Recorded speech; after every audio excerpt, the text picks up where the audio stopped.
Made your debut, Midtjylland. Yeah. What was that like? That was probably the best night of my life. Do you know when we was walking out, like I seen so many people that I knew in the crowd. It was like the weirdest experience ever, like, and just people that that was friends with my brothers, or I have quite a big family, so they know a lot of people, and I just seen so many faces that I recognised. And yeah, I just sort of lost myself on the pitch that day. And United always say, you know, when you're growing up, express yourself on the pitch, and they're the ones that taught me that. And I think that's why we have so many youngsters come through, because without knowing it, they're ready to play. And that's credit to the United and the system. When did you know you were going to play? Like 5 minutes before, because Anthony was warming up. Of course he was, yeah. And then he got injured, but I didn't know he got injured, because like the starters warm up over there and we warm up over there, so I didn't actually see him go down the tunnel. And then it might have been Albert, he just threw me a bib, and then I just started warming up, like the final bit of the possession. And then we was inside, and that was it. We were just walking out out the tunnel, and everything happened so quick. Did you have time to think about it? No. It was literally nervous? I wasn't nervous. I was nervous. I was on the bench against Watford away, and this was before Christmas. But I had a bit of I was playing with an injury that year, and when I was on the bench that day, I remember speaking to my brother the day before when we was travelling, and I was like, I don't feel ready to play. Like mentally, I wasn't in the right place to play. Because you was injured? Yeah, just because I knew that I was carrying something, right. and then it's the whole thing, like it's your debut, you wanna do well, you don't want to let anyone down, and these things were going through my mind, and I knew straight away, like the only person I can speak to now is my brother or my mum, because they're the only people that can like sort of settle me down. Yeah. But I think somehow Van Gaal picked up on it, and someone got injured at the beginning of the game, and he never brought me on.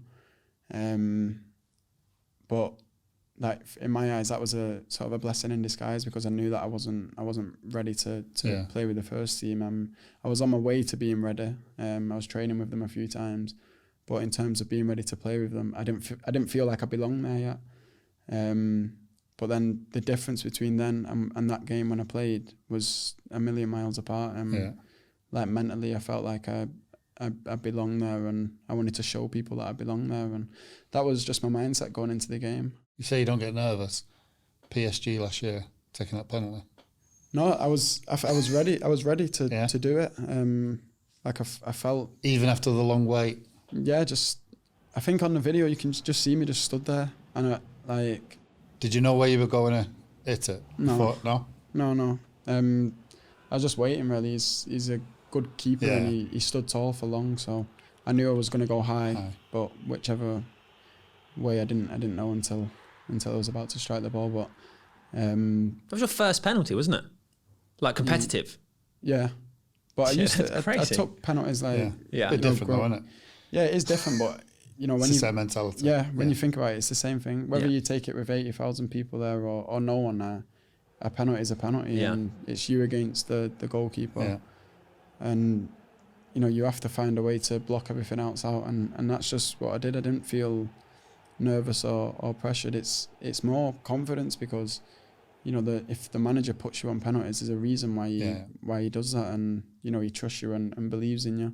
And it's the same for your teammates as well. When do you decide then to pick the spot? Where I'm going to shoot? Yeah. Just before I shoot. like in the run-up? In the run-up? No, like literally just before I shoot, I look at the keeper and then... Because Bruno seems to watch the keeper, and then... Yeah. But his one's a bit different to mine. Yeah. He gives himself more time by the little jump that he does. Do you not fancy doing that? No.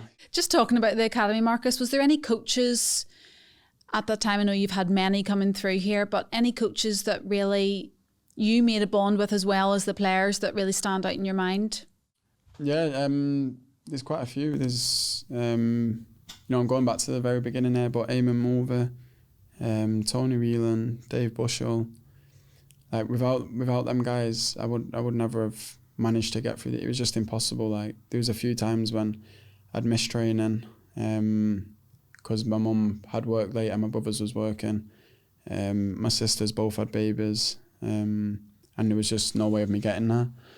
And I remember missing training a few times, and I just used to sit at home crying. And when my mum I used to always stop before she'd come home, because she used to come home at the same time. But one time she come home early, and she caught me crying in the front room. And yeah, that's when I just told her, and she was the one that said to United, like, we're gonna need like some form of help, or in order for me to get there. And they're the people that you know, they got drivers for me, and they made it possible that I can just get to training. And as a kid, that's all that I wanted. So without them, I wouldn't have, you know, this was at like 8, 9 years old. So I wouldn't have even got to the situation like moving into digs and stuff. I wouldn't have been there. I would have been doing something else. What for you then, Marcus? Talking of goals, what is the next goal for you? What's the aims for you going forward, off and on the pitch? I believe that the team that we've got now is capable of winning big trophies. You know, the fact that we've been knocked out of the Champions League obviously hurts, but like I said before earlier on, it's in the past. We can't change it now. It's happened, and the only way to respond from that is by winning the next game, which is why, and the fact that it was a derby made it even more to me and to the players, to the manager. Like it was a game that we wanted to win, you know, more than anything. And do you know what? We've beat City a few times the last few years, but we've not played as well as we played, like the other day. And they showed a lot of respect to us on the pitch, which is why it ended up like a game of chess. And it was, you come off the pitch with a weird feeling, like you're annoyed because you've not won the game, but then you've played better than the times when you have won the game. And as a player, it puts you in a position like you've improved, but you've not won. Like, what would you prefer? And just because I'm a bit stubborn, like derby days, I just prefer to just win at all costs. And that's why it's good to have the sort of day to reflect and sort of just clear your head, because if you don't, it can drag on to the next game and the game after that. So it's we're in a position where, like, I feel like we're close, but we're not quite there, and we just need to make that final push to be a team that can win trophies and fight for everything. Because you see us again in the big games, we go toe to toe with any team, and we know that we can do it. Like, we have confidence on the pitch that we can beat, like, whether it's Liverpool, City, PSG, like big against the big teams. We show that we can go head to head against them and give them a game, and the players know that, the manager knows that, and then we're like so close to that bit where you're just winning trophies. But for me, the sooner we get to that bit, the better. And you know, there's nothing bigger than winning the Premier League or the Champions League, and you know, that's what the dream is. People talk about big game players, but like, you're the epitome of one. But the team you scored most against is Chelsea, and then after that is City. Yeah, I don't know what it is. I just, like, it's not like I'm more up for them games than the other games.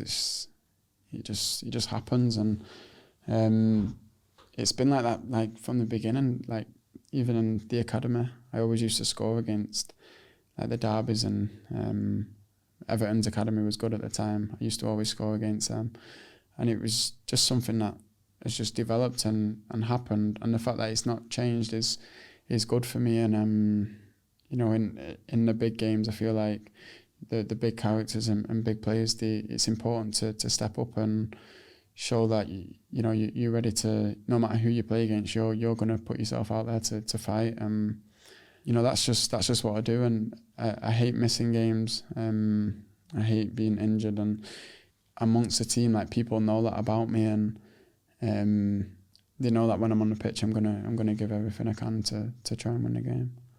What would you settle for this year? Premier League? Yeah, I think definitely we can make I think that, just touching on earlier on, I think you're so close to getting it. Yeah. I think if you just get that consistency now.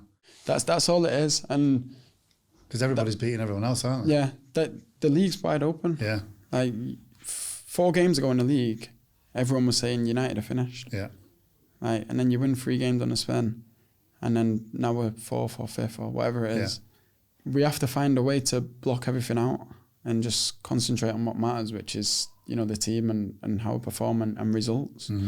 And I feel like it's easier for me to speak about because United have always brought you up that way. Like whatever, everyone's always going to speak about United because it's the biggest club in the world, and that's what's always on people's lips. And whatever you do, you're never going to change that. If we lose 10 games in a row, people are still going to be speaking about United. If we win 10 games in a row, people are going to be speaking about United. So we can't affect that, and we have to find a way to just ignore everything that's going on and just, you know, concentrate on the things that matters, which is taking one game at a time and picking up points.